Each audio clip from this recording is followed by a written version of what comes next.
This video is brought to you by AccraGhana.com, a website and project dedicated to the vibrant capital city of Ghana, Greater Accra, located on the west coast of Africa at the Gulf of Guinea.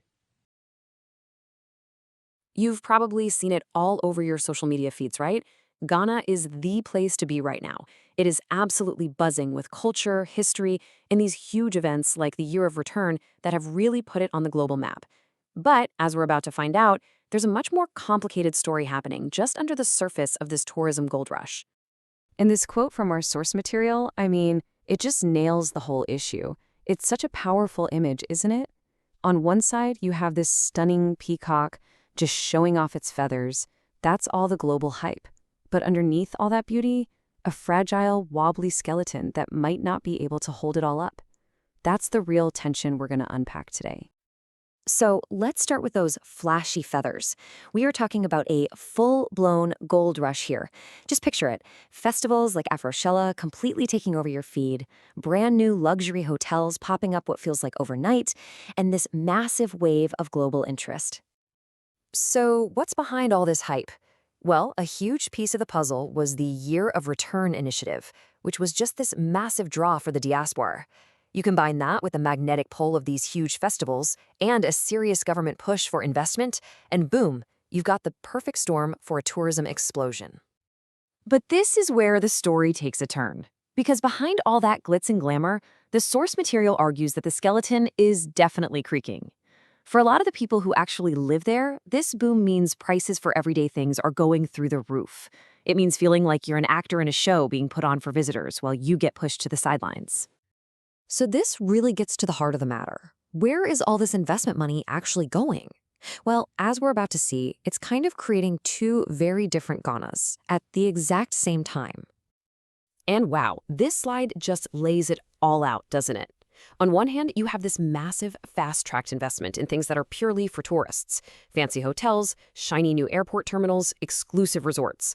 But on the other hand, the basic stuff that locals need every day, decent roads, reliable electricity and water, sanitation systems that are now totally strained, that's often left to crumble. The investment is incredibly selective. I love this quote because it really hammers the point home. It's such a vivid image. You're trying to grow something beautiful and impressive, but the foundation just isn't there. It looks good for a photo, sure, but it's fragile. You can't build a lasting industry on a base that's fracturing from neglect. Okay, so we've talked about infrastructure, but what about the main event? The culture.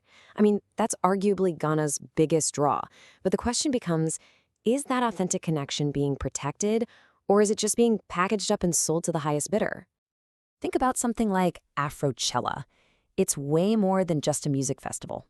The source material calls it a place where music, fashion, and influencer capitalism collide. Now, it's a huge economic driver, no doubt, but it also raises some tough questions about culture being sort of curated and performed specifically for a global paying audience. And this idea, it even seeps into these incredibly significant historical sites. Places like the Cape Coast Castle, a cornerstone of the transatlantic slave trade. Well, they're in danger of being turned into just another backdrop for social media. The source uses this really powerful phrase, saying it's commodifying centuries of pain into snapshot experiences. That is a really sobering thought. So you have to ask, right? When the authenticity of a culture is its main selling point, what happens when that culture starts to feel like a performance? That's the paradox sitting right at the heart of this whole tourism boom. All right, so we've got shaky investments, we've got culture being sold off. Let's get into the nitty-gritty now and diagnose the specific cracks that are starting to appear in the foundation of this whole thing. So our source breaks it down into four major problem areas. First, that strained infrastructure we talked about. Then there's real environmental damage happening. Third, local communities are often shut out from the profits. And finally, you've got this super fragile economy that's totally dependent on seasonal hype. And let's just take a second to look at the environmental side of things, because this is huge. We're talking about a serious spike in plastic waste, natural habitats being disrupted, and a major strain on resources. The very natural beauty that attracts tourists in the first place is now under threat. Here's another incredible metaphor from the source. A kente cloth is famous for its beautiful, strong, intricate weave. So to say this tourism boom might unravel like a badly stitched one, well, It suggests that it looks gorgeous from a distance, but when you get up close, you see the threads are loose and the whole thing could fall apart pretty easily. Okay, so it sounds pretty dire, right? But it's not all doom and gloom. This isn't just about pointing fingers. It's about figuring out what's the path forward. How do you find that balance between growth and genuine responsibility? And look, there are good things happening. We're seeing these glimmers of hope. Small scale but really smart solutions are popping up. Eco-lodges that actually respect the environment, community-run tours that keep the money local, and a real push to show tourists more than just the big festivals. The problem is these vital efforts often get overshadowed by the bigger, flashier projects. And really, this is what it all boils down to. It's the big question at the end of the day. It's not about stopping tourism, but about shaping it. Is it actually possible to build an industry that's truly sustainable? One that enriches the visitor, empowers the local community, and protects the environment, all at the same time? And we're going to end on this final, powerful thought. It is so easy to celebrate rising visitor numbers and big, shiny new hotels. That's the growth you can flaunt.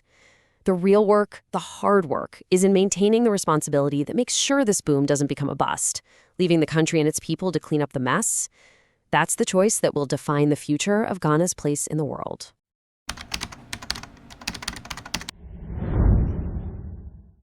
This video is brought to you by AccraGhana.com, a website and project dedicated to the vibrant capital city of Ghana, Greater Accra, located on the west coast of Africa at the Gulf of Guinea.